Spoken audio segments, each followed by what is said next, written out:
레고 1편을 보는 동안 왜 레고 브릭이 나오지 않지? 하신 분들 많았을 겁니다. 그런데 이 브릭 장난감의 원조는 레고가 아니라는 사실. 지난 영상에 이어 레고 2편 바로 시작하겠습니다.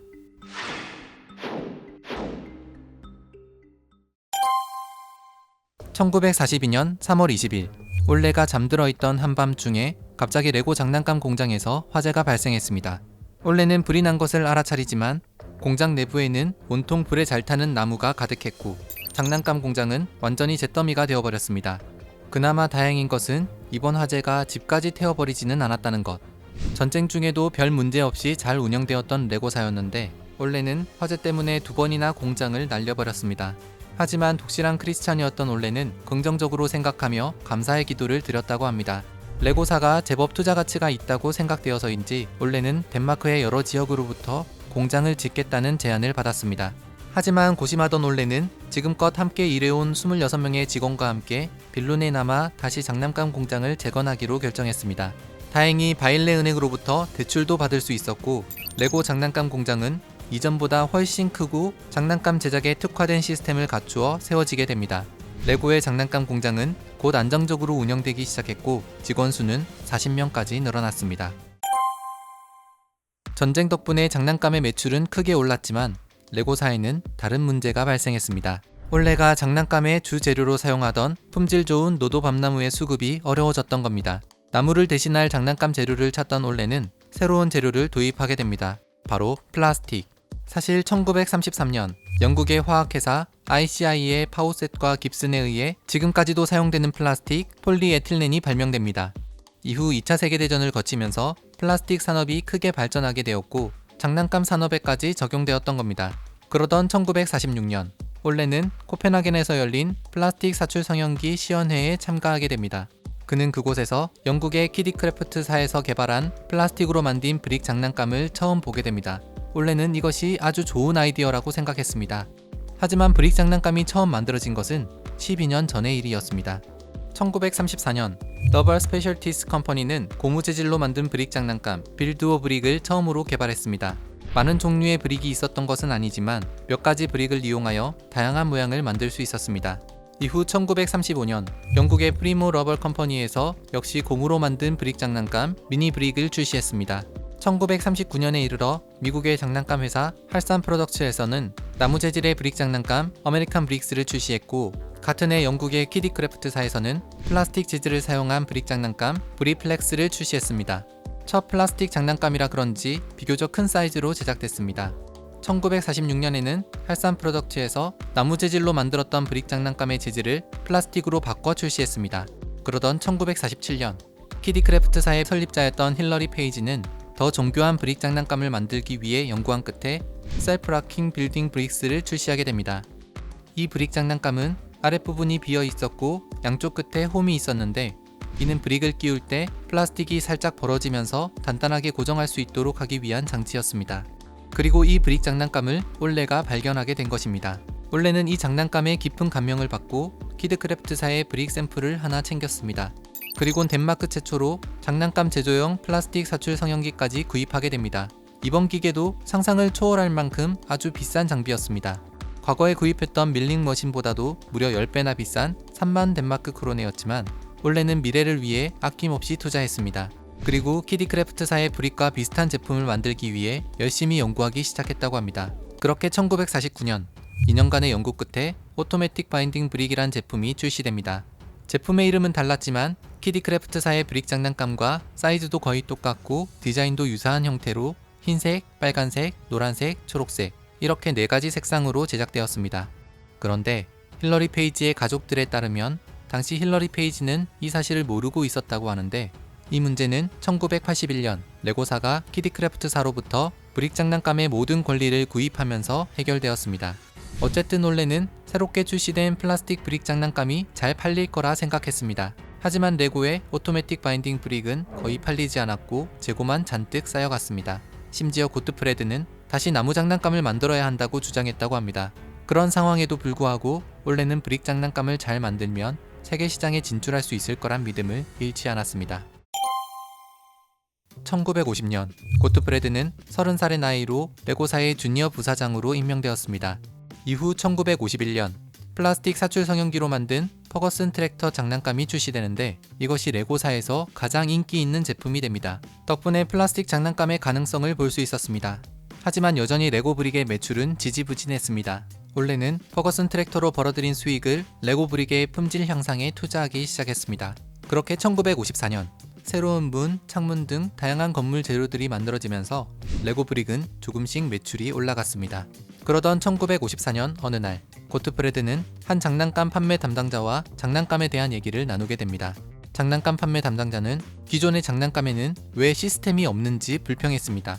이때 고트프레드의 머릿속에 이 시스템이란 단어가 계속 맴돌았고 회사로 돌아온 고트프레드는 레고사의 제품 전체를 꼼꼼히 살펴봤다고 합니다.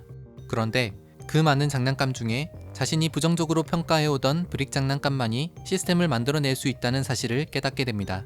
그렇게 고트프레드는 아이들이 레고 브릭을 가지고 저마다의 무한한 상상의 나라를 펼칠 수 있도록 8대의 차량이 포함된 레고 브릭 도시 세트, 레고 시스템 인 플레이를 출시하게 됩니다.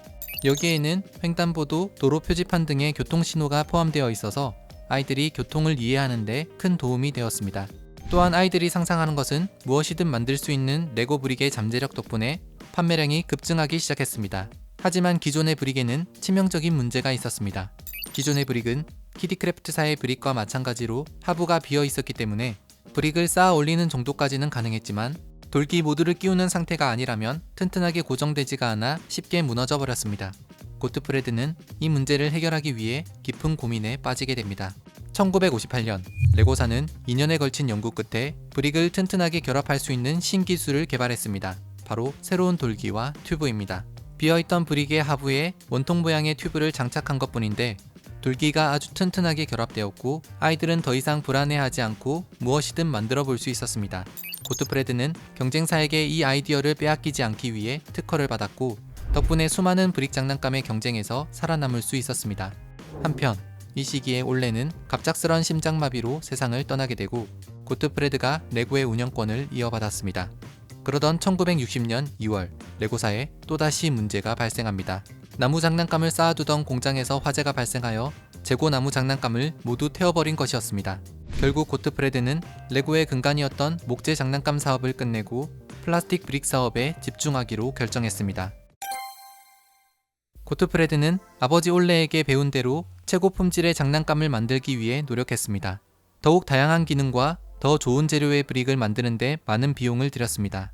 특히 레고 브릭에 역동적인 움직임을 부여하기 위해서 반드시 필요했던 부품, 바로 바퀴를 만들기 위해 많은 노력을 했습니다. 그렇게 1962년 4월 2곱하기4 브릭에 구멍을 내고 그곳에 바퀴를 끼울 수 있는 부품 세트 코드 400이 출시됩니다. 새로 출시된 바퀴 덕분에 아이들은 더욱 다양한 자동차와 기차를 만들 수 있게 되었습니다. 이후 바퀴축이 달려있는 2곱하기2 플레이트와 바퀴로 구성된 부품이 만들어지면서 여러가지 응용 방법을 통해 더욱 다양한 크기의 차량을 만드는 것이 가능해집니다. 레고는 지금까지 계속해서 여러 종류의 바퀴가 개발되고 있으며 각 시리즈마다 바퀴는 필수 부품으로 자리 잡았습니다. 1년에 생산되는 레고 타이어는 무려 7억 개 이상이나 된다고 합니다. 1965년 고트프레드는 레고 시스템의 확장성에 기여하는 여러 추가 부품 개발을 위해 레고 푸트라라는 제품 개발 부서를 설립합니다. 푸트라는 스페인어로 미래를 의미하는 단어로 고트프레드가 새로운 기능을 추가할 수 있는 부품을 얼마나 중요하게 생각했는지 잘 알 수 있는 부분입니다. 한편 레고 브릭의 재료였던 플라스틱에 대한 연구도 빼놓지 않았습니다. 1961년 고트프레드는 세계적인 플라스틱 성형 전문가 한스 쉬이스를 스카웃했습니다. 레고사가 제작한 모든 레고 브릭이 호환이 되기 위해서는 브릭마다 상부 돌기와 하부 틈이 오차가 거의 없어야 했습니다. 1963년 한스는 수많은 실험과 계산을 진행한 결과 기존에 사용 중이던 플라스틱 재료인 셀룰로스 아세테이트 대신 ABS로 브릭 재료를 변경하게 됩니다. 그리고 ABS 덕분에 오차 범위를 200분의 1mm 정도로 줄여 안정적으로 레고 브릭을 제작할 수 있게 되었습니다. 현재까지도 ABS를 사용하여 브릭을 제작하고 있지만 ABS가 환경오염에 치명적이라는 것이 드러나면서 레고사는 친환경 플라스틱, 바이오 플라스틱을 개발하기 위해 애쓰고 있다고 합니다. 레고는 브릭 형태의 장난감이기 때문에 주로 차곡차곡 쌓아 만들 수 있는 건물과 자동차 등으로 만들어졌습니다. 그런데 이 건물에는 누가 살지? 이 자동차는 누가 타는 거지? 레고 개발자들은 이런 고민을 하기 시작했습니다. 그래서 1974년 최초의 미니 피규어 레고 빌딩 피규어가 만들어집니다. 동그란 얼굴, 팔 관절이 달린 브릭, 그리고 다리, 모양만 흉내낸 다리. 비록 걸어 다닐 수는 없었지만 엄마, 아빠, 아이 둘, 할머니까지 이렇게 세트로 출시되면서 아이들은 레고 장난감을 가지고 역할놀이를 할 수 있게 되었습니다. 지금 보기에는 조금 어설퍼 보일 수도 있는데 당시에는 아주 획기적인 아이디어여서 레고 빌딩 세트는 완전 초대박이 났다고 합니다.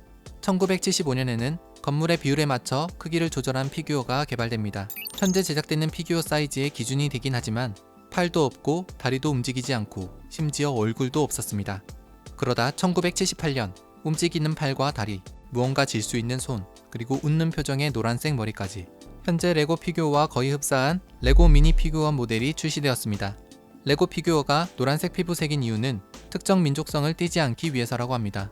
대신 여러가지 액세서리를 조합하여 다양한 직업과 성별을 설정할 수 있었습니다. 단 여성용 검은 머리 부품은 있었지만 남성용 머리 부품은 없어서 헬멧을 착용해야 했다고 합니다. 이후 기본 피규어의 크기 변화 없이 해마다 새로운 액세서리가 쏟아져 나왔고 현재는 다양한 캐릭터 모양의 피규어들까지 출시되고 있습니다.